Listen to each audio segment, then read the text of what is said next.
বিসমিল্লাহির রহমানির রহিম। আসসালামু আলাইকুম ওয়া রাহমাতুল্লাহ। প্রিয় শিক্ষার্থী বন্ধুরা, আজকে তোমাদের সামনে আবারও উপস্থিত হয়েছে নবম এবং দশম শ্রেণীর উচ্চতর গণিত নিয়ে। আজকে আমরা দেখব অনুশীলনী 8.1-এর উদাহরণ 4 এবং 5 নাম্বার প্রশ্নের সমাধান। গত ক্লাসে কিন্তু আমরা অনুশীলনীর যে অঙ্কগুলো ছিল সেই অঙ্কগুলো কিন্তু আমরা শেষ করেছি। আজকে আমরা উদাহরণের যে অঙ্কগুলো আছে সেগুলো কিন্তু আমরা পর্যায়ক্রমে আমরা দেখব। তাহলে প্রথমে আসি, আজকে আমাদের উদাহরণ যে 4 নম্বর প্রশ্নটি রয়েছে সেটা আগে আমরা দেখে নিই। একটা ত্রিভুজের 3টি কোণের অনুপাত দেওয়া আছে, কত? 3:4:5 এবং কোণ 3টির বৃত্তীয় মান কত? আমরা যেহেতু অনুপাত আকারে দেওয়া আছে, তাহলে অনুপাতকে যদি আকারে থাকে আমরা কিন্তু অনুপাতকে আমরা সাধারণ রাশিকে এক্স ধরে থাকি, অনুপাতের সাধারণ রাশি। তাহলে যেহেতু এখানে বৃত্তীয় মান, যার কারণে আমরা কি করব, এক্স এর উপরে সি ধরে নিব, আমরা এক্স এর উপরে সি রেডিয়ান। এখন এই সিটাই কিন্তু রেডিয়ান ধরা হয়। এখন আসি, আমরা ত্রিভুজের যে 3টা কোণ আছে, আমরা একটা ত্রিভুজের যে 3টা কোণ থাকে এই 3টা কোণের মান কত জানি আমরা? আসলে এ বি সি, কোণ এ যোগ কোণ বি যোগ কোণ সি সমান সমান কত আমরা কি জানি? তাহলে একটা ত্রিভুজের 3 কোণ মিলে হবে হচ্ছে টোটালে 180 ডিগ্রি। এটা কিন্তু আমাদের জানাই আছে। তাহলে এই 180 ডিগ্রিকে আবার কি লেখা যায়? 2 সমকোণও লেখা যায়, 2 সমকোণও লেখা যায়। আবার আমাদের কিন্তু 180 ডিগ্রিকে আবার কিন্তু পাই আকারেও লেখা যায়। তাহলে 180 ডিগ্রিকে কি দিয়ে পাই আকারেও লেখা যায়। তাহলে আমরা সেই ক্ষেত্রে যেহেতু এখানে বৃত্তীয় মান চাইছে, তাহলে এক্স এর ওপর আমরা কি লিখেছি? সি অর্থাৎ রেডিয়ান লিখেছি, তাহলে আমাদের পাই রেডিয়ান লিখব। তাহলে আমরা 180 লিখতে পারি, অথবা 2 সমকোণ লিখতে পারি, অথবা পাই রেডিয়ানও লিখতে পারি। এখন যেহেতু 3 কোণের সমষ্টি কি 180 ডিগ্রি, মানে হচ্ছে 2 সমকোণ অথবা পাই। আমরা কিন্তু এর আগেও দেখেছি যে পায়ের মান কিন্তু আমরা 4টা চতুর্ভাগে আমরা কিন্তু পাইকে 180 ডিগ্রিকে আমরা পাই দ্বারা প্রকাশ করেছি। তাহলে সেই ক্ষেত্রে আমরা এখন দেখব। তাহলে এখানে আমরা যদি লিখি, মনে করি ত্রিভুজের 3টি কোণ যথাক্রমে, তাহলে আমরা যদি লিখি উদাহরণ 4, এখন উদাহরণ 4 ধরি বা মনে করি লিখলে হবে, সমস্যা নেই। মনে করি আমি লিখলাম, মনে করি ত্রিভুজের 3টি কোণ যথাক্রমে, ধরি বা মনে করি ত্রিভুজের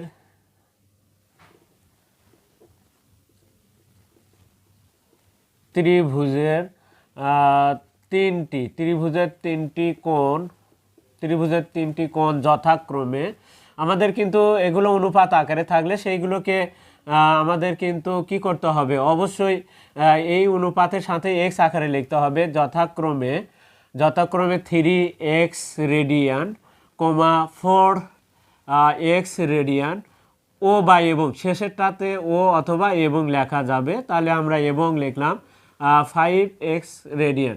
এখন এই 3টা কোণের সমষ্টি কিন্তু আমরা পাই রেডিয়ান লিখতে পারবো। এখন আসি, তাহলে বৃত্তমান আছে, সেই কারণে আমরা এই 3টা কোণ প্রশ্ন মতে এখন আমরা যদি লিখি, তাহলে কি লিখতে পারবো? প্রশ্ন মতে 3x এর ওপরে সি প্লাস হচ্ছে 4x এর ওপরে সি, কারণ এই 3টা কোণ মিলে কিন্তু আমার 180 ডিগ্রি বা পাই রেডিয়ান হবে। 4x এর পাওয়ার সি প্লাস 5x এর পাওয়ার সি, তারপরে সমান সমান আমাদের কত হবে? পায়ের উপর সি, অর্থাৎ দেখো পাই রেডিয়ান। এখন এখানে আমরা যদি কোণ 3টাকে যোগ করি, তাহলে কত হচ্ছে? 4 3 7 5 12 12 কত? 12 বা 12, যেটাই বলি না কেন, এক্স এর ওপরে সি সমান সমান হচ্ছে আমাদের পাই আর রেডিয়ান। এখন আমরা যদি অতএব এক্স এর পাওয়ার সি সমান সমান পাই 12, আমাদের এইটার রেডিয়ানকে আমরা ব্র্যাকেটের বাইরেও কিন্তু আমরা দিতে পারি, যাই হোক, বা বাংলাতেও কিন্তু লেখা যায়। তাহলে আমরা একটু ব্র্যাকেটের বাইরে দিয়ে দিলাম। এখন আসি, আমাদের এক্স এর পাওয়ার সি সমান আমরা যে মানটা পেলাম, বা ব্র্যাকেট না দিলেও হবে, এখানে আমরা লিখে দিলে হবে। এখন আসি, আমরা কিন্তু দেখো কোন 3টির বৃত্তমান আছে আলাদা আলাদা করে। আমাদের কিন্তু প্রথম কোণটি কত? এইটা। তারপরে দ্বিতীয় কোণটি দেখো আমাদের কত? তাহলে প্রথম কোণটি আমরা যদি লিখি, অতএব প্রথম কোণটি কি হবে? প্রথম কোণটি কি আছে? 3x এর ওপর সি। এই x এর ওপর সির মানটা আমরা কি পাইছি? দেখো 3 গুণন কত? 5/12 সি। তাহলে সেই ক্ষেত্রে আমাদের কত হবে? 3 দিয়ে কত হচ্ছে? আমাদের কাটাকাটি করলে দেখো 3 দিয়ে 12 ভাগ করলে কত হয়? 4। তাহলে কি হচ্ছে? প্রথম কোণটি হচ্ছে 5/4। এটা হচ্ছে প্রথম কোণটি। তারপরে দ্বিতীয় কোণটি হবে, আমরা যদি লিখি তাহলে সেই ক্ষেত্রে হবে দ্বিতীয় কোণটি বা দ্বিতীয় কোণটির মান, দ্বিতীয় কোণটি কি হবে 4xc, তাহলে 4 গুণন কত π/12c। এখন আমরা যদি কাটি তাহলে কত হবে 3, তাহলে এই ক্ষেত্রে হচ্ছে 3 রেডিয়ান। তাহলে আমরা যদি লিখি তাহলে এটা একটা উত্তর পেলাম। এবার আমাদের সর্বশেষ যে 3 নাম্বার কোণটি কি হবে সেটা যদি এখন লিখি আমরা, তৃতীয় কোণটি অতএব তৃতীয় কোণটি আমরা যদি বলি, প্রথম কোণটি অতএব দ্বিতীয় কোণটি এবং শেষেরটা আমরা যদি এবং লিখি, এবং তৃতীয় কোণটি কি হবে হচ্ছে 5xc। কারণ 5 লিখলাম গুণন x এর মান কত, এখন যদি দেখি আমাদের কিন্তু 12 π/12c, এখানে কিন্তু কাটাকাটি হবে না, তাহলে আনসার কি হবে আমরা এই অবস্থায় রেখে দিব 5, এখানে শুধু /12, আমাদের যেহেতু কাটাকাটি হয় না। তাহলে প্রিয় শিক্ষার্থীরা এখন আমরা যদি দেখি তাহলে আমাদের কিন্তু 3টা উত্তর, অতএব বৃত্তমান, অতএব কোন 3টি বৃত্তমান, অতএব কোন 3টির আমরা যদি উত্তর লিখি এখন এইভাবে আমরা উত্তরটা লিখতে পারি, কোনটির বৃত্তমান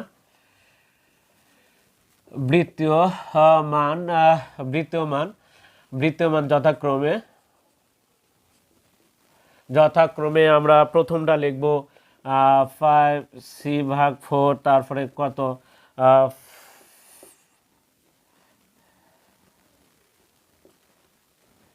3, এবং শেষেরটা হচ্ছে আমাদের 5/12।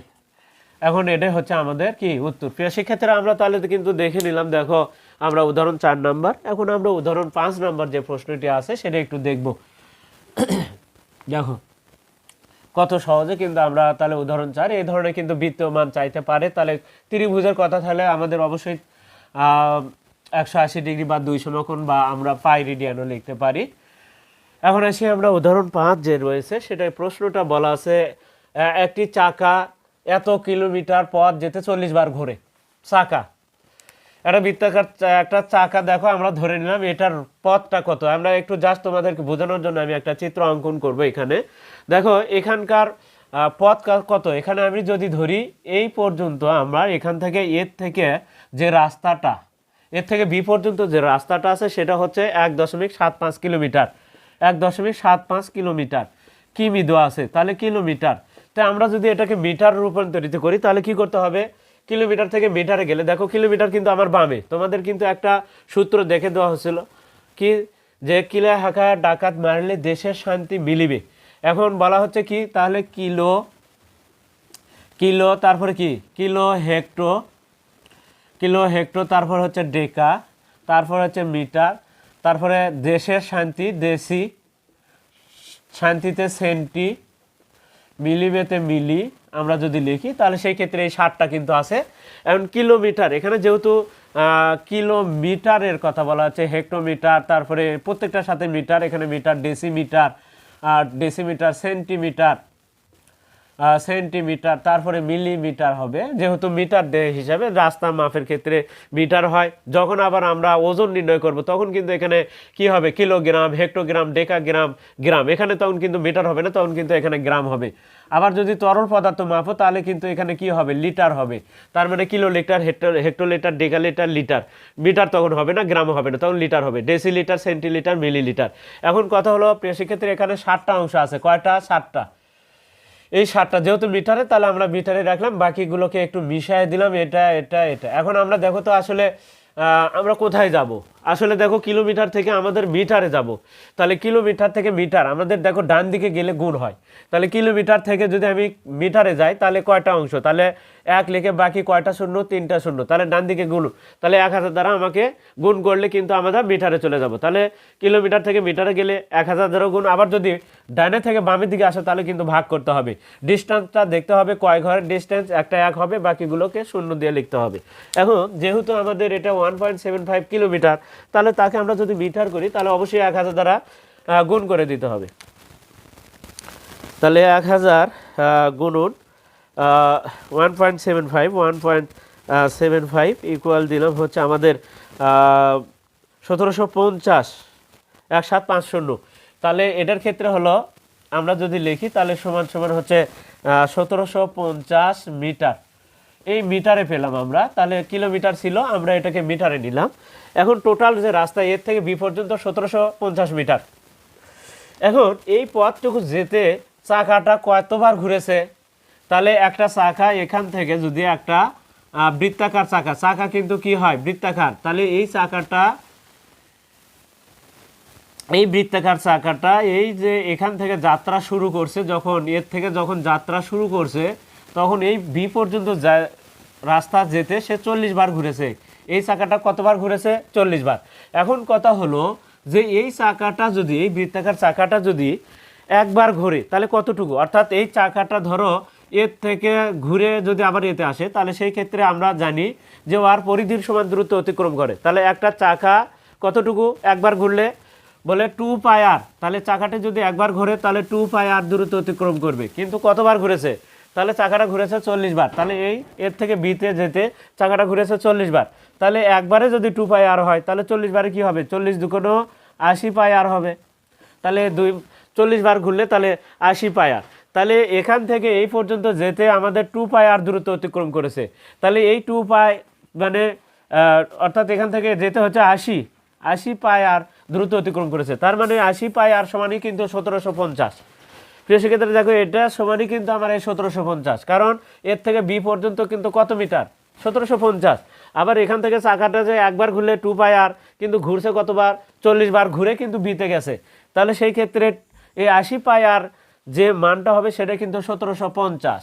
তাহলে এখান থেকে আমরা কাজটা করব, দেখো এখান থেকে আমরা তাহলে আর এর মানটা কিন্তু এখান থেকে আমরা যে চাকাটির ব্যাসার্ধ চাচ্ছে, তাহলে শর্তমতে এই 80πr সমান সমান 1750 লিখবো। এখান থেকে 80πকে আমরা যদি পার করে দিই তাহলে সেই ক্ষেত্রে আমরা কিন্তু আর এর মানটা পেয়ে যাব। আমরা কিন্তু দেখে নিলাম। তাহলে এখন আসি আমরা কাজটা করব কিভাবে। তাহলে যে কোনো ধরনের চাকা যদি একবার ঘোরে তাহলে উহার পরিধির সমান, পরিধিকে আমরা কি দ্বারা প্রকাশ করি, পরিধি মানে যে কোনো চাকার পরিধি, বৃত্তাকার চাকার পরিধি কি, বৃত্তাকার চাকা, যাই হোক চিত্রটা হয়তো গোল হচ্ছে না, হাত দিয়ে দাগানো।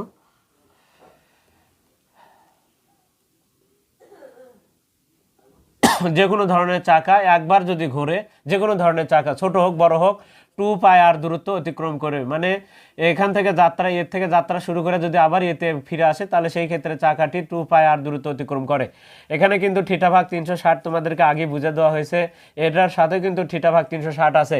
কেন এই বাকি এটা নাই কেন, বলে 360 ডিগ্রি কোণ, 360 পুরো বৃত্ত যখন ঘোরা হয় তখন কিন্তু পুরো চাকা যখন ঘুরবে তখন 360 ডিগ্রি ঘুরবে। এই কারণে থিটার জায়গায় 360 লেখা থাকে।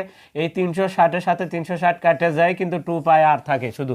তার মানে একটা চাকা একবার ঘুরলে 2πr দূরত্ব অতিক্রম করে। তাহলে এখন আমরা যে কাজটা করব সেটা দেখো, 5 নাম্বার আমরা লিখব, লিখে আমরা লিখব মনে করি বা ধরি। যেহেতু আমাদের কি চাইছে, ব্যাসার্ধ বের করতে হবে, তাহলে এটাকে আমরা আর ধরে নিব। তাহলে মনে করি চাকার ব্যাসার্ধ যেটা বের করতে হয় সেটা আগে ধরে লিখতে হয়। তাহলে চাকার ব্যাসার্ধ সমান সমান আর, আমরা যেহেতু এগুলো মিটারে বের করব তাহলে আমি এখানে একটু আর মিটারই লিখলাম। এখন কথা হলো যে টোটাল যে দূরত্ব অতিক্রম সেটা কিন্তু 1.75 কিলোমিটার। তাহলে 1.75 কিলোমিটার সমান সমান আমাদের কত মিটার হয়, তাহলে আমাদের এত কত কিলোমিটার, 1 কিলোমিটার সমান কত, আমরা যদি লিখি 1 কিমি, 1 কিলোমিটার সমান সমান হচ্ছে 1000 মিটার। আমরা মিটারে রূপান্তরিত করব 1000 মিটার। অতএব কত, 1.75 কিমি সমান সমান গুণ হবে, তাহলে 1000 গুণন 1.75 মিটার আমাদের কিন্তু মিটারে নিলাম। এখন 1700 আমরা দেখলাম, 1750 কিন্তু 1000 দ্বারা গুণ করলে, একটু আগে আমরা কিন্তু দেখেছি যে 1000 গুণন 175 ও 1.75 গুণন 1000, 1750 মিটার। এখন এই যে 1750 মিটার পেলাম, সেটা কিন্তু যে একবার চাকা যেখানে কতবার ঘুরেছে চাকাটা, 40 বার। তাহলে একটি বৃত্তাকার চাকা একবার ঘুরলে আমরা যদি লিখি তাহলে চাকাটি একবার ঘুরলে 2πr দূরত্ব অতিক্রম করে। একটি চাকা একবার ঘুরলে তাহলে একটি চাকা একবার ঘুরলে আমরা যদি বলি চাকাটি একবার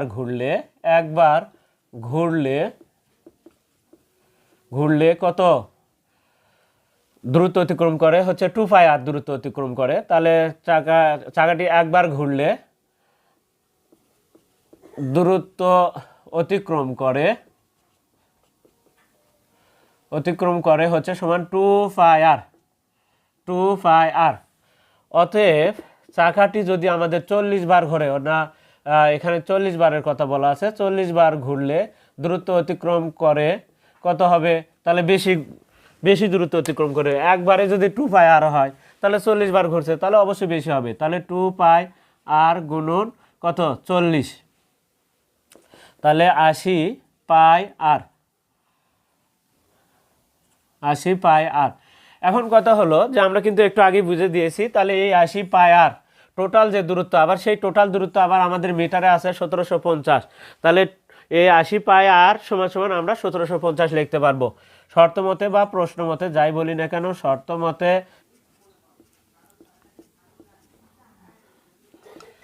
সমান 1750। এখন যেহেতু আর এর মান বের করতে হবে, তাহলে আর সমান কত 1750 ভাগ 80 পাই। এখন আমরা দেখি যদি 1750 হোক আমরা 80-র সাথে পাই যদি গুণ করি, 80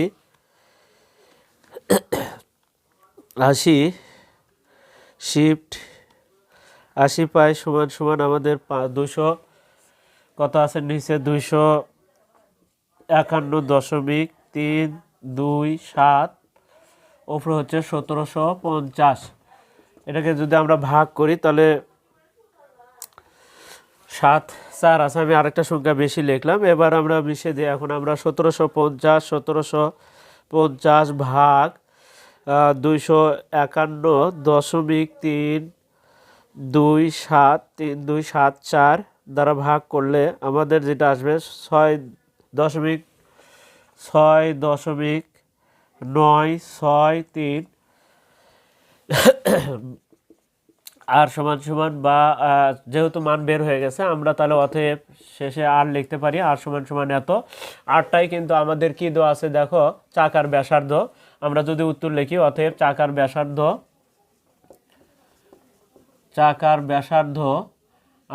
আর সমান যেহেতু এটা কিন্তু আসলে মিটার হবে, যেহেতু আমরা আগে কিন্তু মিটারে রূপান্তরিত করে নিয়েছি সবগুলোই, তাহলে আর সমান হচ্ছে 6.963 মিটার প্রায়। যেহেতু দশমিকের উত্তরগুলোতে প্রায় লিখতে হয়, অ্যান্সার কিন্তু প্রায় লিখতে হয়। প্রিয় শিক্ষার্থীরা, আমরা কিন্তু তাহলে উদাহরণ 4 এবং 5 নাম্বার প্রশ্ন সমাধানটা কিন্তু দেখে নিলাম। পরবর্তী ক্লাসে যে আরও যে উদাহরণগুলো রয়েছে সেই অঙ্কগুলো কিন্তু নিয়ে তোমাদের সামনে আবারও উপস্থিত হবো। আর ততক্ষণ পর্যন্ত কিন্তু তোমরা অবশ্যই আমাদের পাশে থাকবে এবং চ্যানেলটিতে যারা নতুন রয়েছে তারা অবশ্যই চ্যানেলটিকে সাবস্ক্রাইব করবে এবং ফেসবুকে যারা আছো তারা অবশ্যই ফলো দেবে এবং বেশি বেশি করে তোমরা লাইক, কমেন্ট এবং শেয়ার দেবে। আজকে এ পর্যন্তই, খোদা হাফেজ।